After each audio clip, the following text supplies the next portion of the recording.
We got Coach here. Yep. Javon in the middle and Jeff on the end.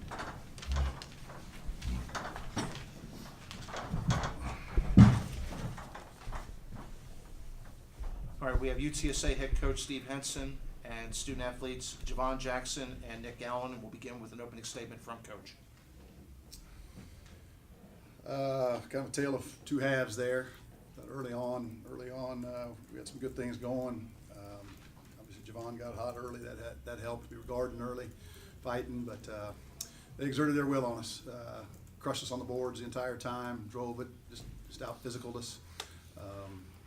Rebounding was a theme throughout the game. And their 2-3 zone. They did a nice job with that. We haven't seen a lot of zone this year. We usually run some good stuff and shoot people out of it. They stayed in it, and it affected our rhythm a little bit. But early in the second half, we made some great plays on the interior. That was the thing we had to do. We couldn't just stay out there at 23 feet. We had to get some stuff in the paint.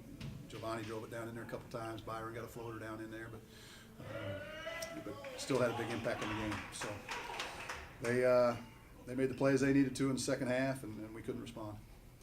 Questions for our student athletes? Javon, can you just talk about the second half? What changed so much? I think they went zone the entire second half. Did that kind of throw you guys out of rhythm? Yeah, just like Coach said, it threw us off rhythm a little bit. But I mean, we had great plays in the paint, and we just couldn't convert them. We try to go inside first and then out. But I mean, we were getting great shots in the zone. We weren't making it, and like Coach said, they really just rebound was the key of the game. They really destroyed us on the rebound.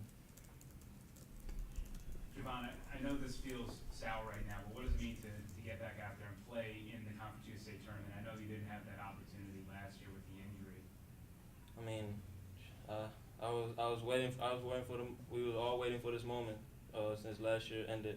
So I mean, we stepped out out there the first half, and I mean we wanted it, and just couple plays in the second half that we could have changed. The whole game would have been different. But we were all excited to be here, and I mean, but that wasn't our goal. Our goal was to win it, and we didn't achieve it. Nick, can you just talk about the emotions in the locker room and walking off the floor? Just how can you summarize what you gone through here? It was tough. Just like Jay said, that wasn't the goal. The goal was to win it all and go to the big one, and we didn't accomplish that, and it feels strange. I don't know how to describe it. It's tough, but it's tough. Nick, what can you say about what's going to be here next year? I know it's probably very tough for you to digest that this is sort of the end of the road for you, but what about the future of this program? I'm super excited for it. I think they have an amazing coaching staff. I'm super proud that I got to play for them. I wouldn't play for anybody else. And I think they're going to do great. I think they're going to do amazing things, and I pray they accomplish all their goals. Javon, can you just talk about what you've learned from Nick here? The guy has a broken toe and he's out there, giving it his all. What can you say you learned from him? And he's one of the toughest players I play with. Anything that happens to him, he still keeps going. He never quits. Always works hard. I learned a lot of leadership from him, and just to keep going no matter what. No matter what's happening to your body, it don't matter. Just always keep playing. And same with Gio and all the seniors. All they taught me was leadership and just how to win games. And I really thank them for him. We all gonna miss him because they're a huge part of our team. Javon, just what's the biggest takeaway from this game moving forward as you obviously have a couple more years here?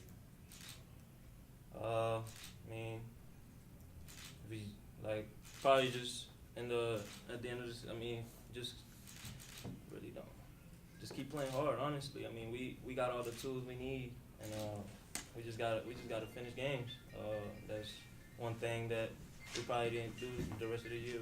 We haven't played a solid 40 minutes, and that's really our goal.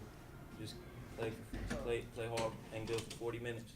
That's what we're trying to do next year. All right, at this point, we'll let Javon and Nick get back to the locker room, and we'll have questions for Coach. Thank you. Thank you.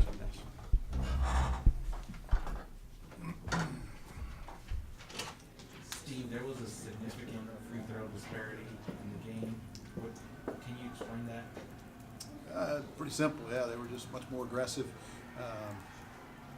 Big, strong, powerful guys. They're committed to driving the basketball. And we played them at their place early in the year, and they did that very thing to us. Just drove it, and attacked us. Second time we played them, that was 10 days ago or whatever. We did a great job guarding the dribble, fighting that penetration, winning battles. You know, we talked about coming in this, we're going to have to win battles. They're going to force you to do it on both ends of the floor. And the game 10 days ago, we won enough battles to win the game. Today they just kept going at us, and mostly on penetration, a little bit on post-ups, and we couldn't solve it. So it's just kind of the way they play. And you know, on our end, with the exception of Javon, we obviously didn't get there much at all, and a lot of times he gets fouled shooting jump shots. So we don't throw the ball in the post much. Most teams don't, but we don't throw it in the post much to draw fouls. Their zone certainly made it a little harder to penetrate and draw fouls. So yeah, the rebounding numbers and the free throw difference was pretty substantial. Coach, what about trying to establish a third scoring option moving forward? Obviously, Keaton struggled today from behind the arc. Can you just talk about the point of emphasis moving forward for next season?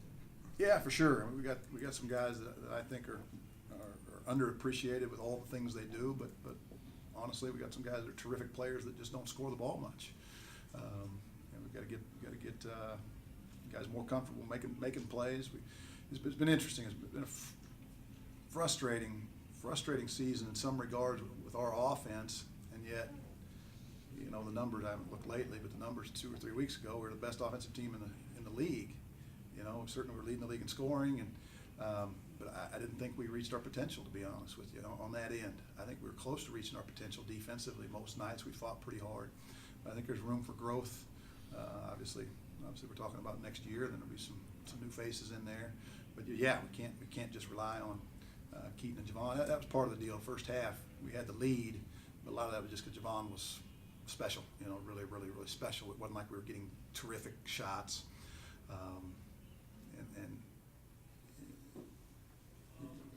We got to improve. We're going to spend a ton of time this off season working on our skills.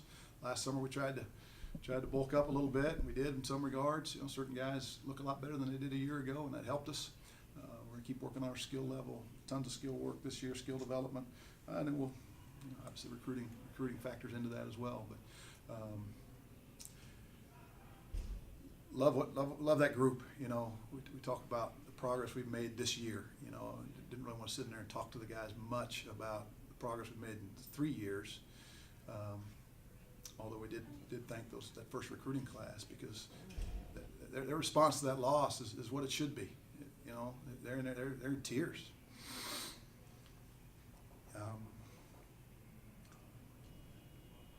It's because the bar has been raised, and they expected to win today, and they knew if we won today, we'd have a chance to fight tomorrow, and so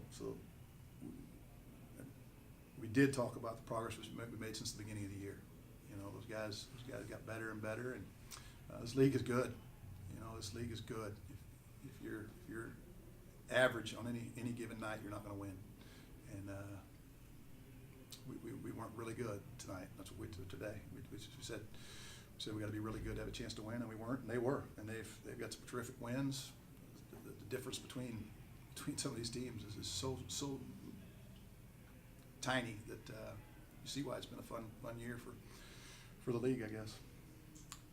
And Steve, just moving forward, I know you just got off the court, but what does it mean to have guys like Javon and Keaton, you know, having that huge experience as underclassmen, and not only that, being so successful moving forward, you know, not just for them, but also your program, as you are building something here, you know, now third year moving forward?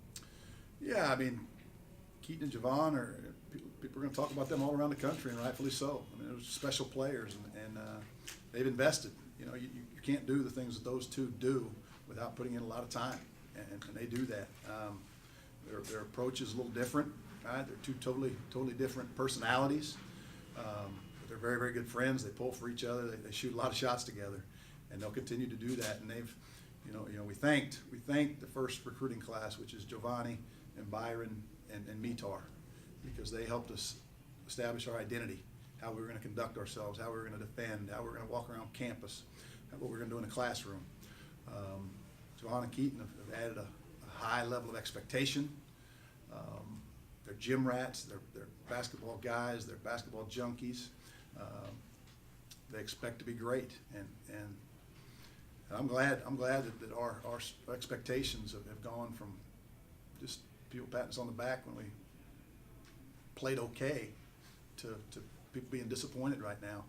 I mean, there's a lot of people traveled here to watch us, and we're grateful for that. And it's tough to not deliver tonight, but expectations around our program are a lot higher, and that's a good sign. Thank you, Coach. And Coach.